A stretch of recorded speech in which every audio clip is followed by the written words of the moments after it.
নমস্কার বন্ধুরা, আজও আমি একটা সুন্দর রেসিপি আপনাদের সাথে শেয়ার করব। সম্পূর্ণ নতুন, ভিডিওটি স্কিপ না করে সম্পূর্ণ দেখতে থাকুন। রেসিপিটার জন্য এখানে একটা বড় সাইজের আলু নিয়েছি, আর আলুটা আমি এভাবে একদম পাতলা পাতলা করে কেটে নিয়েছি। আর আপনারা দেখতেই পাচ্ছেন কতটা পাতলা করেছি। এটা কিন্তু মোটা করলে হবে না। এবার এটা আমি সাইডে রেখে দেব। চলে যাব আমি নেক্সট স্টেপে।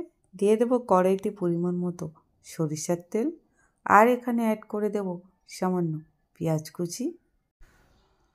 পেঁয়াজটাতে একটু হালকা ভাজা ভাজা করে নেব। এবার এখানে আমি অ্যাড করে দেব আদা আর রসুন বাটা। আদা রসুনটাতে ভালোভাবে কষিয়ে আদা রসুনের কাঁচা গন্ধটা চলে গেলে হলুদের গুঁড়ো, লঙ্কা গুঁড়ো আর স্বাদ মতো নুন দিয়ে আবারও খুব ভালো করে আমি মশলাটা কষিয়ে নেব। এবার এখানে দিয়ে দেবো সেদ্ধ করা আলু, আর এক টুকরো মাছ আমি সেদ্ধ করে কাঁটা বেছে নিয়েছি, সেটাও এখানে অ্যাড করে দিলাম। দিয়ে মশলার সঙ্গে খুব ভালোভাবে আমি কষিয়ে নেব। এটা খুব ভালোভাবে কষানো হয়ে গেছে। দিয়ে দেবো জিরে গুঁড়ো, আর দিয়ে দেবো সামান্য ধনে গুঁড়ো। দিয়ে আবারও খুব ভালো করে আমি কষিয়ে নেব। এবার এখানে আমি অ্যাড করে দেবো সামান্য ধনেপাতা কুচি। ধনেপাতা কুচিটা দিয়ে আবারও খুব ভালো করে আমি কষিয়ে নেব। এটা হয়ে গিয়েছে, এটা এবার নামিয়ে নেব। এর মধ্যে যে গোটা গোটা আলুগুলো আছে সেগুলো আমি হাত দিয়ে ম্যাশ করে নেব। এবারে একটি পাত্র নিয়েছি, আর এখানে নিয়ে নেব আমি পরিমাণ মতো বেসন। দিয়ে দেব হলুদের গুঁড়ো, আর দিয়ে দেব সামান্য নুন, আর দিয়ে দেব একটু ধনেপাতা কুচি। দিয়ে খুব ভালো করে এটা আমি গুলে নেব।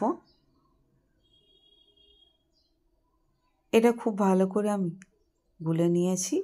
এরকমই পাতলা ব্যাটার থাকবে। এবার এই আলুটা আমি একটু ভেঙে নেব। আপনাদের কাছে যদি কোনো একটা কাঠি থাকে সেটা দিয়ে আলুটার মুখটা বন্ধ করতে পারেন।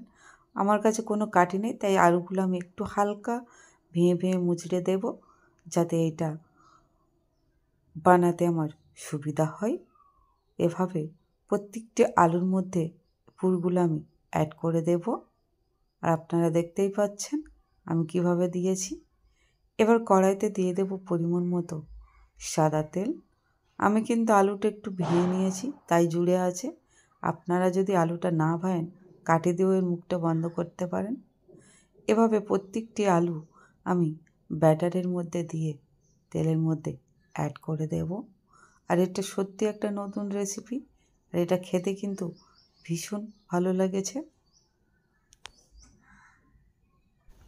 এভাবে আমি আঁচ কমিয়ে খুব ভালো করে হালকা আঁচে উল্টে পাল্টে ভেজে নিচ্ছি মচমচে করে।